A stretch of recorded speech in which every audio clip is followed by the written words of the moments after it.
I'm going to be installing the 70mm 4K Omni front camera in my Chevrolet HHR. I have some other mounts from other dash cameras here, so I'm going to fit the front camera mount, which is this round circle for the windshield adhesive pad, in this section here, and it still clears the mount section for the other camera if it's removed. So the other thing I need to consider is to make sure that the gimbal can see below the center rear view mirror. So if I go too high, if I were to place it further up on the windshield, it wouldn't necessarily be able to see everything.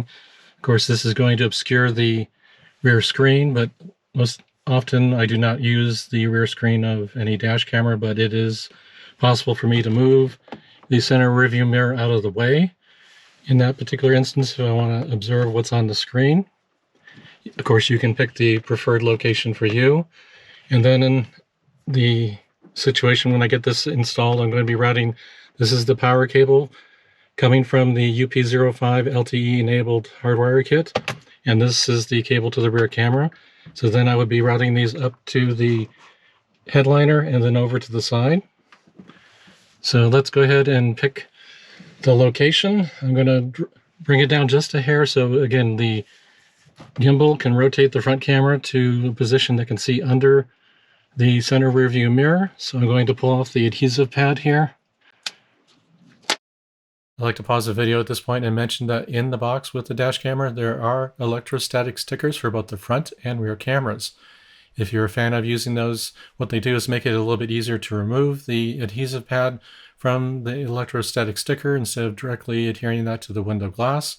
I don't really usually have the space for that. Plus, I'm not a fan of those stickers since there usually is trapped air bubbles in between the sticker and the glass, no matter how much you try to remove them.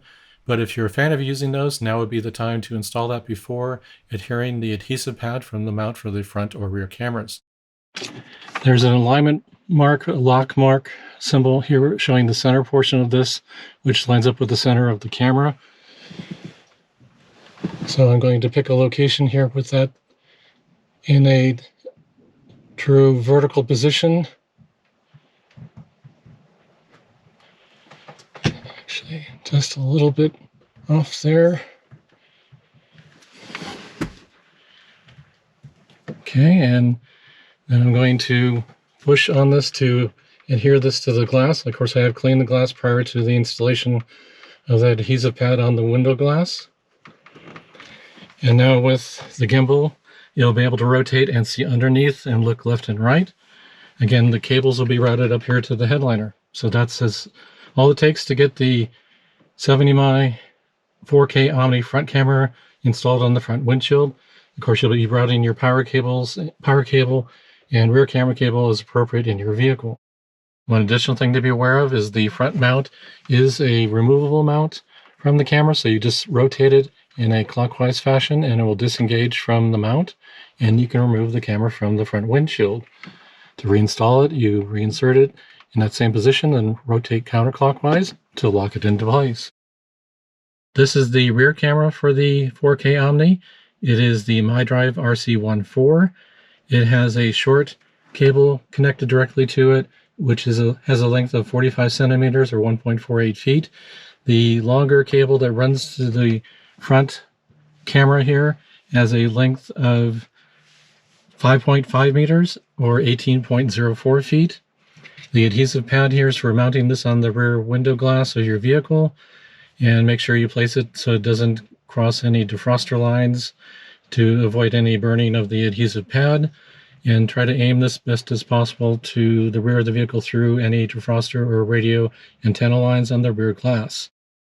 Powering this unit, I'm going to be using the UP05 LTE enabled power adapter that I was sent. This is the unit I was sent here.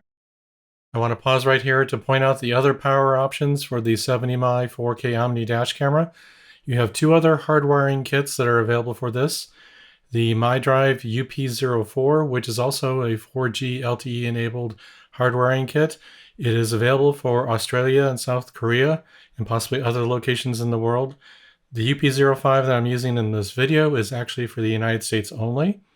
On the upper right, we have the UP03, which is a hardwiring kit without LTE connectivity. So if you're not interested in cloud connectivity, push notifications, you can go ahead and use the UP03.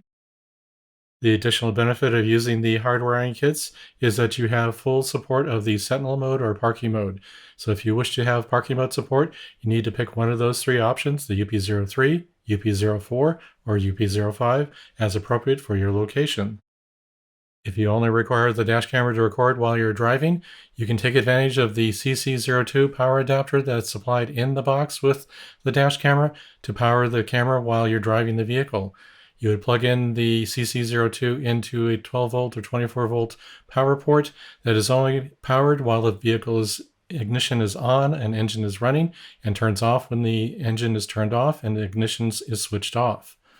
You can use the included USB-A to USB Type-C cable to supply the power to the dash camera. If the CC02 has been plugged into a power port or cigarette lighter adapter port in your vehicle that has the power remaining on after the vehicle ignition has been turned off, you will want to look in the system settings section for a setting called Auto Off After Stop. This setting is only viable when the CC02 is powering the dash camera, and what it will do is turn off the dash camera after a fixed number of minutes with the vehicle being stationary. So if it's been parked for 5 minutes, 10 minutes, or 20 minutes, you will then power down the dash camera so it doesn't drain your vehicle battery. That's because the CC02 does not have a low voltage cutoff feature. So if you have one that turns off automatically when you turn off the ignition, then you don't need to take advantage of this. But if it has power remaining on when the vehicle ignition is turned off, take a look at this setting. Now back to the UP05 installation. It has the USB cable which connects to the front camera, supplying power to the front camera, and also the LTE connectivity. So the data being exchanged over the cellular network is also carried over this cable. This cable is the 12 or 24 volt input power to it. We have the SIM card slot here and a reset button here. The cable length for this front unit is for the USB power data cable, it's 2.0 meters or 6.56 feet. And for the 12 volt, 24 volt input power cable, it's 2.1 meters or 6.90 feet. There is an adhesive pad on the back, so you can adhere this to the location in your vehicle within the reach of those cables. And make sure you pick a location that's appropriately not going to block anything, such as airbags. Don't run any cables over any airbags, like on the A-pillar. Make sure it's run underneath it if you're running in that manner. And that's true for any dash camera cable. Now the installation process is completed to the point where you have the front and rear cameras installed, the cables routed, and make sure you route the hardwiring kit, if you're using that to power the dash camera, in a manner that will reach the location that you'll be sourcing the power from. The two main choices for the hardwiring kits for sourcing power are the fuse box in the vehicle or a dashcam battery pack. If you're using a fuse box for the power, you'll need to find a way to source the power out of an existing fuse socket, be it occupied or unoccupied. And there's a variety of discussions about using fuse taps and how they're oriented in when you install them into the fuse socket. I do have a video on my channel talking about a fuse tap and the anatomy of how power is routed.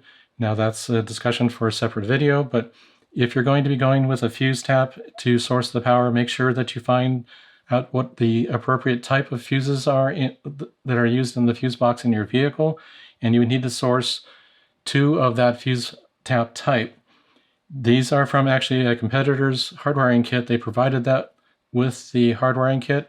The 70Mi product does not include these. These are from an external source. So the hardwiring kit, this is the UP03. These are the wires from the UP05, the 4G LTE enabled hardwiring kit.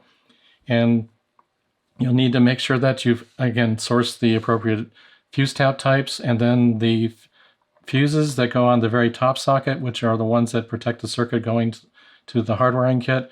I would recommend a fuse of 3 to 5 amps and no larger of an amp rating. I've seen some examples where people are putting 10 or 20 amp fuses in there. The whole point is to protect the circuit. And if you put something that excessively large, that means the fuse won't blow. The wire may actually start melting if it gets shorted by rubbing on bare metal. So make sure that you are cautious with the fuse amp rating, And when it comes to the fuse sockets you select, make sure that there are no critical circuits being powered or receiving power from the engine control module, airbags, also known as SRS, or the body control module.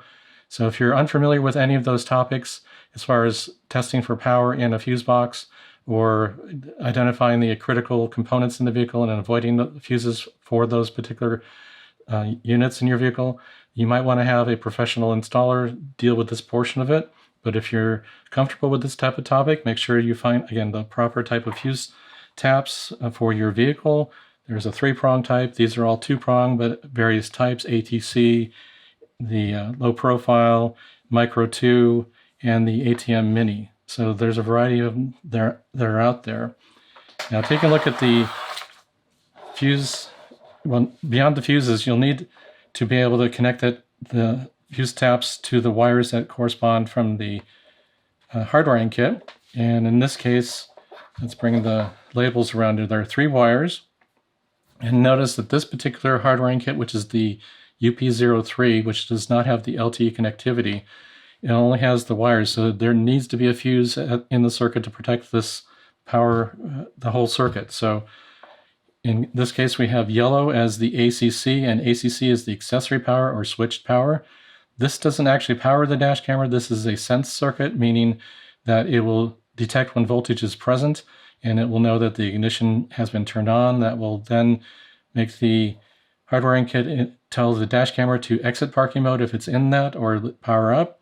And if the ignition is turned off and the power goes away from this circuit, you'll then instruct the hardwiring kit to notify the dash camera to go into parking mode if so configured. They have the red wire here using the label of VCC plus, which is the constant power. This is the circuit that actually provides the power to the dash camera. And then we have the black wire, which is ground.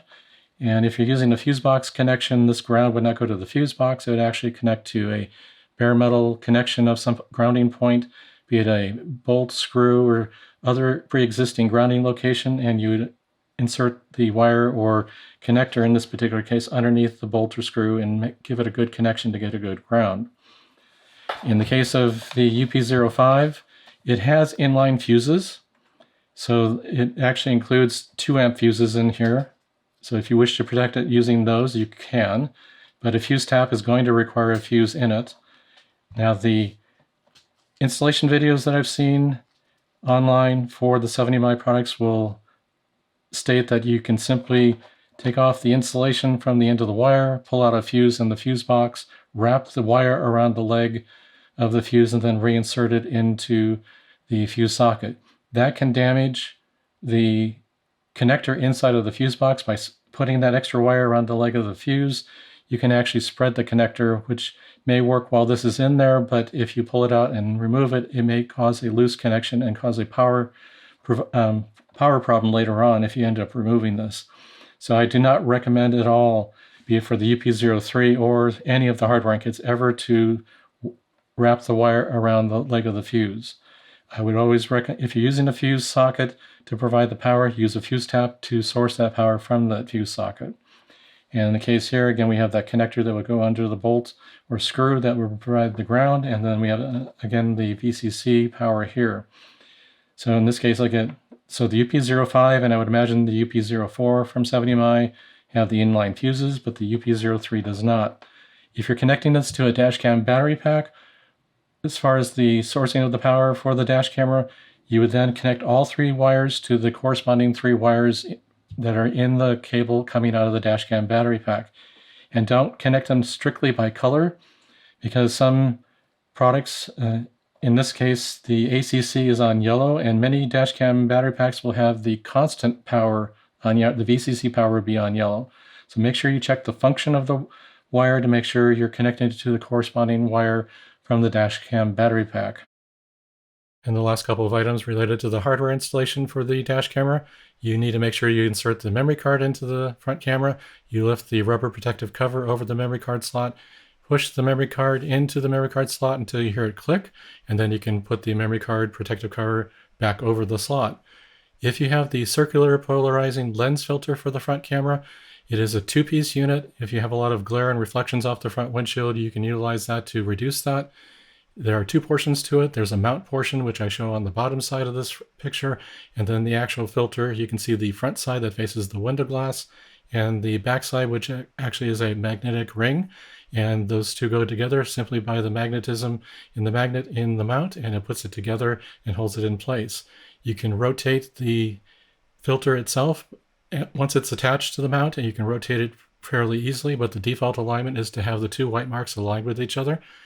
If you wish to optimize that, you can place a white piece of paper on the dashboard, shine a flashlight on the white paper so it gets a reflection up into the windshield, and then using the live view feature of the 70My app, you can rotate that, adjusting the CPL filter until the reflection is minimized, and that will be the best adjustment for your installation. We've reached the end of the hardware installation of the 70Mi 4K Omni dash camera, front and rear cameras. We've discussed the hardware kits and powering options, the installation of the memory card, and the CPL filter. Now we need to get the configuration set up for this dash camera, and I covered that in a separate video for the 70Mi 4K Omni dash camera settings and configuration video. Look at the info card in the upper right hand corner of the screen, or look in this video's description section for the link to that video. I hope you found this video helpful. If you did, make sure you hit that like button. Subscribe to the channel if you haven't already. Make sure you hit that bell notification to be notified when I upload new videos just like this. See you in the next one. Thanks for watching.